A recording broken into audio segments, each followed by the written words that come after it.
हथेली पर जान और करोड़ों का खर्चा, कितना खतरनाक है अमेरिका जाने का सपना।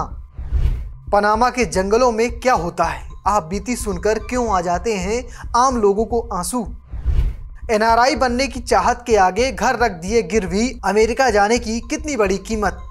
घर गिरवी रख दिए, खेत बेच दिए और रिश्तेदारों से कर्जा लेकर निकल पड़े एनआरआई बनने। ये कहानी हजारों युवाओं की है जो हर साल किसी भी सूरत में विदेश जाकर पैसा कमाना चाहते हैं। इसके लिए वैध ही नहीं, अवैध रास्तों का भी प्रयोग करते हैं। बुधवार को जैसे ही 104 भारतीयों को लेकर अमेरिकी सेना का विमान अमृतसर की धरती पे उतरा तो हर तरफ इसी की चर्चा होने लगी। फिर सवाल उठता है कि कैसे ये लोग अमेरिका पहुंचे। तो चलिए इस वीडियो में आपको विस्तार से बताता हूं कि क्या है डंकी रूट और ये कितना खतरनाक है।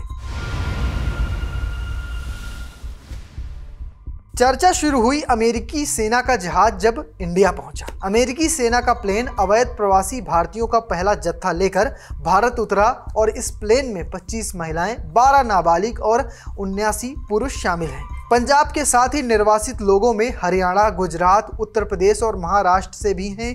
निर्वासित लोगों में 33 गुजरात के और 30 पंजाब के हैं, जबकि 2 निर्वासित उत्तर प्रदेश और चंडीगढ़ से हैं और 3 महाराष्ट्र से हैं। अब बात करते हैं डंकी रूट की। डंकी रूट के जरिए लोग अपने पसंदीदा देश पहुंचना चाहते हैं। सीधे शब्दों में समझ लीजिए कि डंकी रूट का मतलब होता है किसी भी देश में अवैध तरीके से पहुंचने की कोशिश करना। यह देश अमेरिका, कनाडा, ब्रिटेन, मैक्सिको सहित कोई भी हो सकता है। जैसे बांग्लादेशी इंडिया में आते हैं, वो भी एक तरह का डंकी रूट ही होता है।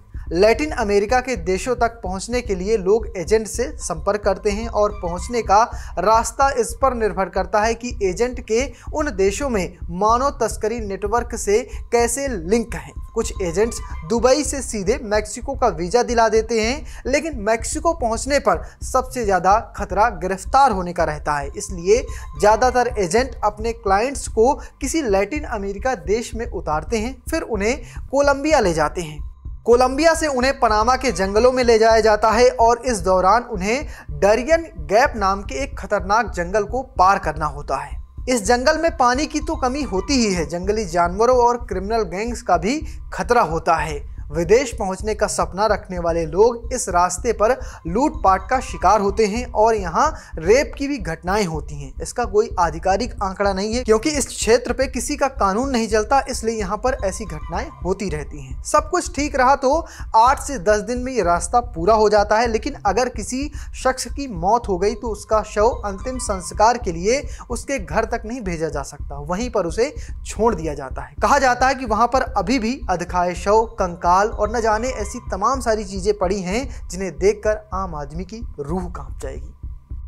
जंगल के बाद ग्वाटेमाला पहुंचने पर लोगों को तस्करों के हवाले कर दिया जाता है और इसके बाद उन्हें मैक्सिको और फिर अमेरिका की ओर ले जाते हैं। अमेरिका और मैक्सिको के बीच 3140 किलोमीटर लंबी सीमा है और इस पर तारबाड़ होती है। लोगों को इसे पार करना होता है। अवैध रूप से घुसने की कोशिश करने वाले ऐसे लोगों को अमेरिकी अधिकारी हिरासत में ले लेते हैं और उन्हें शरणार्थी कैंपों में रखा जाता है। चलिए आपको सुनवाते हैं गुरदासपुर के जसपाल सिंह, जो हाल ही फिलहाल में डिपोर्ट के जरिए इंडिया पहुंचे। वो क्या बताते हैं, वो किस तरह का अपना अनुभव शेयर करते हैं, वो भी सुन लीजिए। मेरे परिवार में मेरी वाइफ है, मदर है, ब्रदर है, मेरे बच्चे हैं। कैसे शुरुआत हुई थी बाहर जाने के लिए, कैसे गए थे? मैं इधर से यूके गया था पहले। कितने समय पहले? मैं 2.5 साल पहले गया था। तो उधर से फिर मैं यूरोप गया। यूरोप से फिर मैं डोंकी रास्ते एजेंट से, तो मेरी बाई एयर की फ्लाइट बात हुई थी, बाई एयर भेजूंगा, तो पर मैं डोंकी रास्ते उसने डाल दिया मेरे को। कितने पैसे ले? मेरा इधर से लेके अमेरिका तक 40+ लग गया है। कैसा सफर रहा था ये आपके बाहर जाने का? सफर तो इतना कोई अच्छा सफर नहीं था। जंगलों के रास्ते जाना पड़ा मेरे को, बहुत मुश्किल थी, तो परेशानी बहुत आई। सबसे पहले कहाँ गए थे आप? मैं इंग्लैंड गया था पहले। इंग्लैंड कितना टाइम इंग्लैंड हो गया? मैं 2 साल रहा हूँ इंग्लैंड। उसके बाद मैं यूरोप चला गया था, स्पेन चला गया था। तो जो एजेंट था, कैसे मुलाकात हुई, क्या कहा था उसने भी, कैसे वहां पे जाना है? मैंने ऐसे फेसबुक से नंबर निकाला था एजेंट का, तो फिर वो ऐसे बात हुई मेरी। यहाँ से गए क्यों थे पंजाब छोड़कर? वही अपनी रोजी रोटी कमाने के लिए गया था। तो अमेरिका में कब पहुंचे थे? अमेरिका में मैं 24 जनवरी को पहुंचा था, 2025 में। तो कितने दिन वहां पे रहे? मैं उधर 11 दिन रहा हूँ। तो कैसे पकड़े गए? जैसे हम बॉर्डर क्रॉस करते हैं तो उधर बॉर्डर पेट्रोलियम उधर खड़ी होती है, उसी टाइम हमारे को पकड़ लेते हैं। जब आप पकड़े गए तब आपको मालूम पता था कि ये मुझे वापस भेज देंगे? नहीं, उसी टाइम तो नहीं पता था, कभी सुना भी नहीं था कि इतनी जल्दी वापस भेज देंगे, पर ये हमारे साथ तो पहले ही चांस हुआ लगता है। हालात कैसे थे हालात पकड़े गए आप? हालात तो आपको मालूम ही कैसे होते। जब आपको यहाँ भेजा गया तो किस हालात में यहाँ पे लेके आया? हमारे को हाथ कड़ी लगा के, पैरों में बेड़ियां लगा के, तो बांध के लेके आए थे। कुछ खाने को दिया जाए? खाने को तो बस जैसे बिस्कुट वगैरह, ब्रेड वगैरह यही देते थे।